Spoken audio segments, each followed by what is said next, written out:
Hello সবাইকে। তো আজকে আমরা চলে গেছিলাম মাত্র 50 টাকার চিকেন টিক্কা আর চিকেন কাবাব খেতে। হ্যাঁ, ঠিকই শুনেছো, এই দাদার দোকানে মাত্র 50 টাকা আর 60 টাকার মধ্যে পাওয়া যায় চিকেন রেশমি কাবাব আর চিকেন টিক্কা। এখানে কিন্তু ফিশেরও অনেক আইটেম পাওয়া যায়, কিন্তু চিকেন টিক্কা সামনে থাকাতে ফিশের আইটেম কোনোদিন ট্রাই করাই হয়নি। আর এখানে তোমরা দেখতে পাবে চিকেন কাবাবগুলোকে রেডি করা হচ্ছিল। চিকেনের ম্যারিনেশনটা কিন্তু এই দাদারা বাড়ির থেকেই একদম রেডি করে নিয়ে আসে। আর আমরা নিয়েছিলাম এখানে চিকেন রেশমি কাবাব। আর এখানে তোমরা 60 টাকার মধ্যে চিকেন রেশমি কাবাব এরকম বড় সাইজের 4 পিস চিকেন পেয়ে যাবে।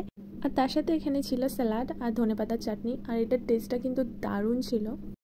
যারা আমার মতন কাবাব খেতে ভালোবাসো তারা কিন্তু এখান থেকে অবশ্যই ট্রাই করতে পারো। যারা মধ্যম গ্রামের মধ্যে থাকো তারা নিশ্চয়ই এই জায়গাটাকে চিনবে। আর যারা একটু দূরে থাকো তাদের জন্য বলে রাখি, সোদপুরের দিক থেকে মধ্যমগ্রাম চৌমাথার দিকে যেতে ওভারব্রিজ শুরু হওয়ার কিছুটা আগেই একদম বাঁ দিকেই পড়ে এই দাদার দোকান।